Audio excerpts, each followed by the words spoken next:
Okay, today we are at lesson 8. This should help you, S39 in your book, module book. So today we're going to be looking at dividing fractions that happen to have a mixed number in them. And we're just going to refresh your memory real quick about a mixed number becoming an improper fraction. So say we have 3.5. How do we make that into an improper fraction? We take the denominator and we multiply it by the whole number, and then we add the numerator, and then we put it all back over the denominator. So we have 2 times 3 is 6. 6 plus 1 is 7. So we have 7 over 2 as our improper fraction. Now we'll look at one more. Say we have 2 and 2/5.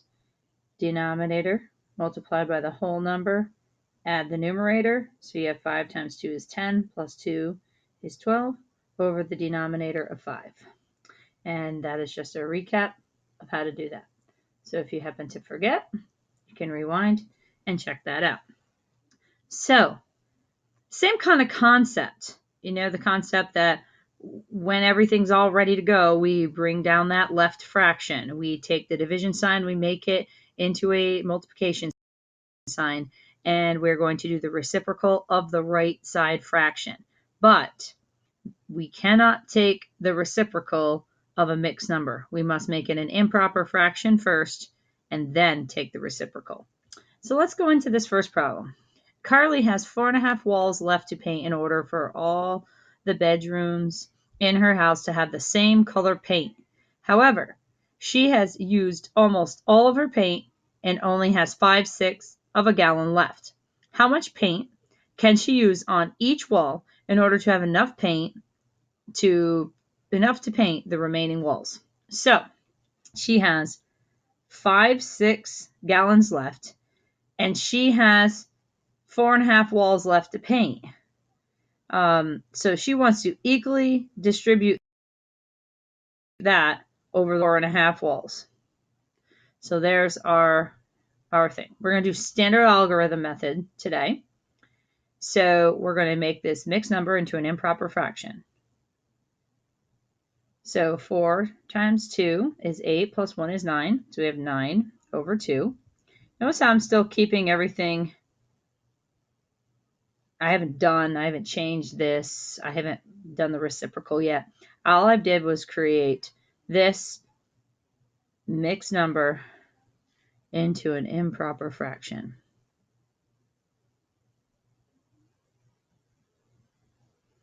Now I'm ready to bring down the left side, change the division sign to a times sign, and then do the multiplicative inverse or the reciprocal, whichever you would like to call it, there. Now, we are going to just do standard multiplication straight across. Now remember, if you remember how to do the diagonal crossouts that you learned a few weeks ago or recapped from 5th grade, you're more than welcome to. Otherwise, we're just going to go straight across, horizontal multiplication. So 5 times 2 is 10. 6 times 9 is 54. And then we're going to simplify this. So we look at 10 and 54. We notice that we can at least divide these two numbers by 2.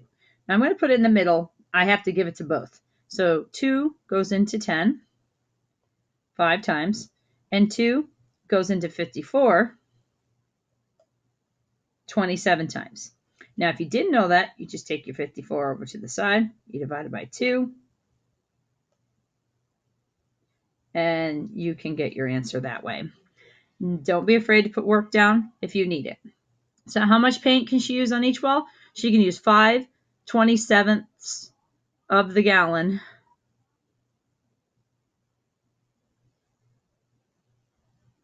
on each wall. Okay? That's how we do that one. So if you need to rewind, you have time to rewind. You can pause, rewind, pause.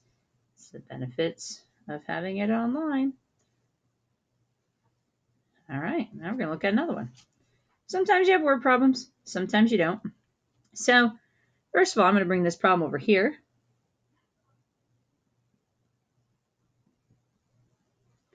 And first thing I'm going to do is get this out of a mixed number and into an improper fraction. 7 times 3 is 21. 21 plus 4 is 25 over 7. Rewrite what I've got. Bring it down. Change the sign.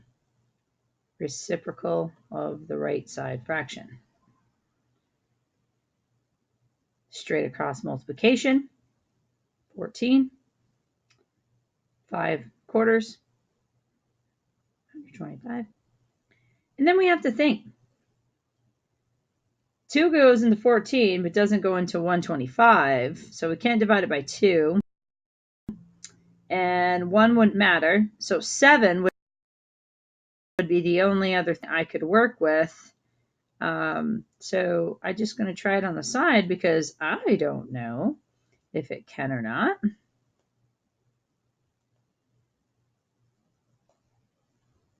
And it's not coming out nice. And since it's not coming out nice, that means this is simplified to its lowest terms. And something is cool is if you have one of these calculators like this, there is a button on the calculator that can check the fraction for you. So you literally push in, what was it, 14. You can see it came out on my screen as 14. Then there's this ABC button right here that gives you this little weird symbol. That little weird symbol is a fraction bar. And then I can put in 125, and then I press enter. And see at the bottom it says 14/125. That means that this fraction is already simplified. Just showing you what it would look like if there was something to simplify. Let's say 24/60ths. We already know that could be simplified by 12s. Look at that, 2/5. So cool little thing. Calculator's located on the wall if you need to check something. So as always, this is Mrs. Bobby, and I love math.